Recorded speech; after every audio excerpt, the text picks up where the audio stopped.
میرے بھائیوں یہ بتاؤ، کبھی تصور کرو کہ میں بیمار پڑ گیا، ڈاکٹر نے جواب دے دیا، ڈاکٹر کے جواب دینے کے بعد پھر میرا حال یہ ہوا کہ مجھ پہ سکرات طاری ہو گئی۔ سوچو، طاقتور جسم، قوت والا جسم، سکرات طاری ہو گئی، پیاس اتنی لگی ہے کہ 7 سمندر کا پانی بھی منہ میں نچوڑ دیا جائے تو پھر پیاس نہ بجھ سکے، اور رشتہ دار ایک ایک چمچے کے چند قطرے میرے منہ میں ڈال رہے ہیں، یہاں تک کہ میری روح میرے حلق میں اٹک گئی ہے۔ یہ منزل آنا ہے نا، آنا ہے۔ سیدنا عمرو ابن عاص فرماتے ہیں موت کے وقت انسان کے سینے پہ اتنا بوجھ رکھ دیا جاتا ہے کہ زمین اور آسمان کا بوجھ بھی اس کے سامنے ہلکا ہے، اتنا بوجھ انسان کے سینے پہ رکھا جاتا ہے۔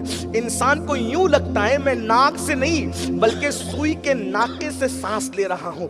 میرے بھائیوں یہ منزل آنا ہے، اس منزل سے گزرنا ہے۔ میں اپنی بہنوں سے بھی کہتا ہوں، بہنوں سیریل دیکھنے کے لیے آپ ٹائم نکال لیتی ہے میری بہن، تھوڑا نماز کے لیے بھی ٹائم نکال لے۔ تو نے شوہر کو، ساس کو، نندوں کو، بھاوجوں کو دنیا کو گرم روٹیاں پکا کر کے کھلائی، تجھے کھلانا بھی چاہیے۔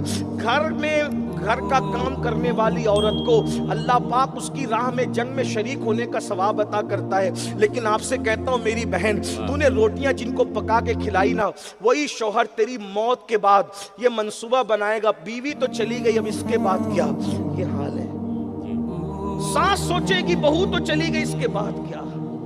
اپنی قبر کی تیاری خود کر لو، بے شک، ورنہ ہڈیاں بھی پگھل جاتی ہے، ہڈیاں بھی پگھل۔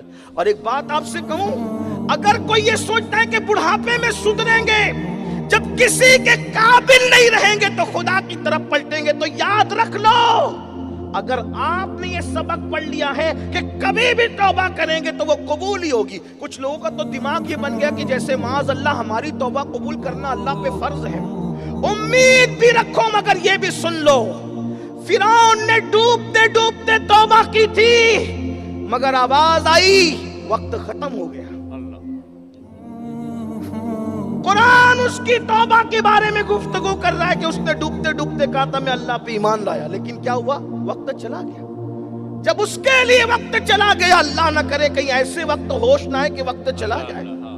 حضرت مالک الدینار کہتے ہیں کہ میرا ایک دوست مر رہا تھا، اس کے سینے سے گرم گرم سانسیں نکل رہی تھی، میں نے کہا توبہ کر لے اللہ معاف کرے گا۔ جیسے اس نے کہا استغفر اللہ، تو گھر کے کونے سے آواز آئی بندے بس بھی کر، میں نے جب بھی تجھے مہلت دی تجھے دھوکے باز پایا، تو بڑا دھوکے باز ہے۔ یہ حال ہے، وہ توبہ رد بھی کر سکتا ہے۔ آپ ذرا یہ بھی تو سوچو، جب معصوم 200 سال تک کے اللہ کو پکارتا ہے لغزش پیغمبرانہ کے بعد، 200 سال تک کوئی جواب نہیں دیا جاتا، یہ ہمارے لیے عبرت ہے۔ نبی کی شان نہیں گھٹتی اس سے، ہمارے لیے عبرت ہے۔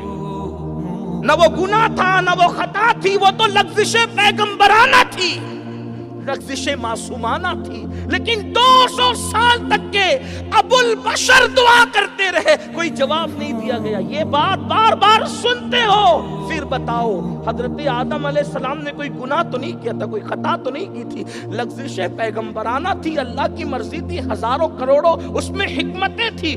میں لوگوں کو کہتا ہوں آدم گناہ نہیں کیے تھے، اس کا سب سے بڑا ثبوت یہ ہے گناہ سے آبادی ویران ہو جاتی ہے، گناہ سے آبادی ویران ہو جاتی ہے، جہاں گناہ ہے وہاں فنا ہے۔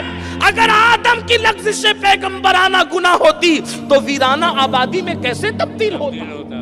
یہ گناہ نہیں تھا لغزش پیغمبرانہ۔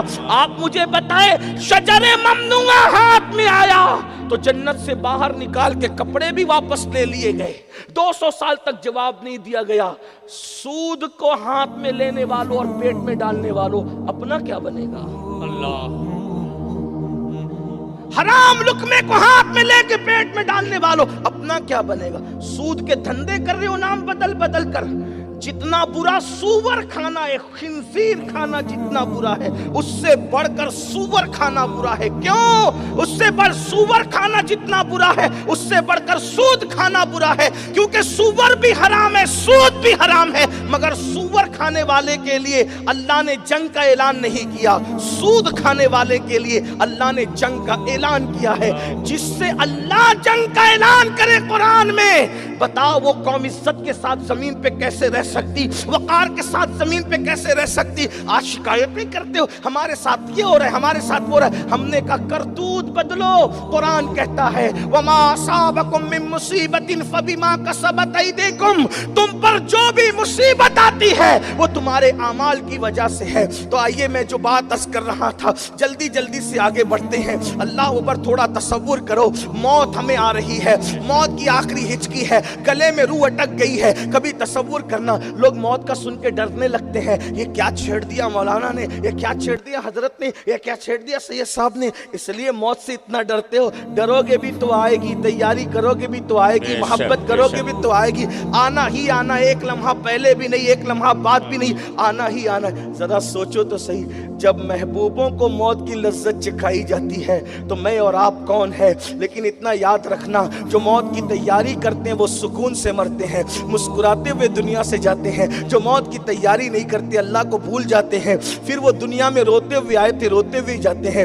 خدا کے لیے اپنے حال پہ رحم کر لو۔ موت ایسی، عمرو ابن عاص سرکار فرماتے ہیں اللہ اکبر، ناک سے نہیں بلکہ سوئی کے ناکے سے اللہ اکبر سانس لے رہا انسان، یہ کیفیت ہوتی ہے۔ موت کی تکلیف حضرت عمرو ابن عاص بیان کرتے ہیں، پیٹ میں ببول کا درخت اگا دیا جائے اور نیچے سے کھینچا جائے تو کیا کیفیت ہوتی ہے؟ مرتے وقت انسان کی یہی کیفیت ہوتی ہے۔ اے میری قوم کے جوانوں، طاقت پر غرور کرنے والوں، دولت کے نشے میں خدا کو بھولنے والوں، گناہ اور جرائم میں ڈوب کر اللہ کو بھولنے والوں، ذرا تصور کرو، حلق میں روح اٹک گئی ہے، پھر اس کے بعد انتقال ہو گیا ہے، ہائے ہائے، پھر اس کے بعد کیا ہوا؟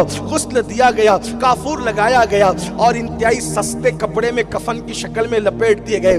کتنے وہ لوگ ہیں جو زنا کی اڈے آباد کرتے ان کا کفن مارکیٹ میں آ چکا ہوتا ہے، کتنے وہ لوگ ہیں جو شادیاں کر رہے ہوتے ہیں ان کا کفن مارکیٹ میں آ چکا ہے۔ اتنے سارے لوگوں میں کتنے ہوں گے جن کا کفن آج مارکیٹ میں آ چکا ہوگا؟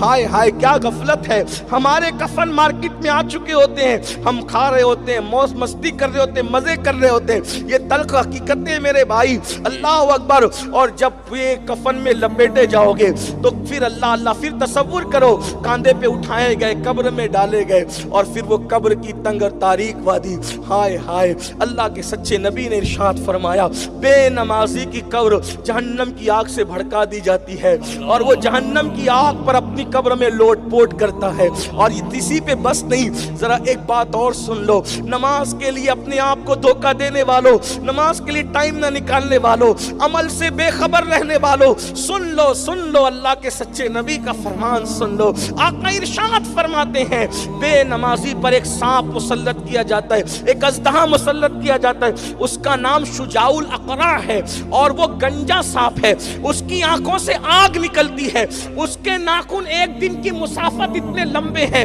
اگر وہ کسی کو ایک بار ڈنک مارے 70 گز زمین میں انسان دھسے۔ وہ شجاع الاقرع کہتا ہے او بے نمازی میں تجھے ڈسوں گا، فجر نہیں پڑا تو ظہر تک، ظہر نہیں پڑا تو عصر تک، عصر نہیں پڑا تو مغرب تک، مغرب نہیں پڑا تو عشاء تک، عشاء نہیں پڑا تو فجر تک، اور قیامت تک تجھے ڈستا رہوں گا۔ سوچو اتنا نازک جسم ہے اپنا، اتنا نازک، مچھر کا ڈنک ہم سے برداشت نہیں ہوتا، کھیت کا بچھو کاٹ لے برداشت نہیں ہوتا، جب وہ شجاع الاقرع ڈسے گا۔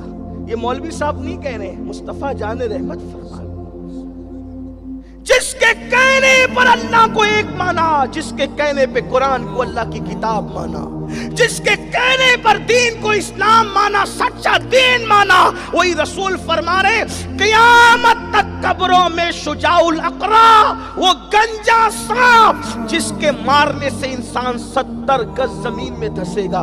ہے ہمت، ہے طاقت، ہے قوت، پھر کیوں وقت نہیں نکالتے نماز کے لیے؟ صرف 10 منٹ کا ٹائم اللہ کے عذاب سے بچنے کے لیے، اور پھر سوچو اتنے مسائل میں گھرے ہو، اس سے کہتے یہ دعا کر دو، وہ دعا کر دو، وہ دعا کر دو۔ سن لو اللہ کے رسول علیہ السلام نے فرمایا جو نماز چھوڑ دیتا ہے اللہ تبارک و تعالی نیکوں کی دعا سے اس کا حصہ ختم فرما دیتا ہے، یعنی نیک تمہارے لیے دعا کرے اس میں تمہیں کوئی برکت نصیب نہیں ہوگی۔ اسی پہ بس نہیں،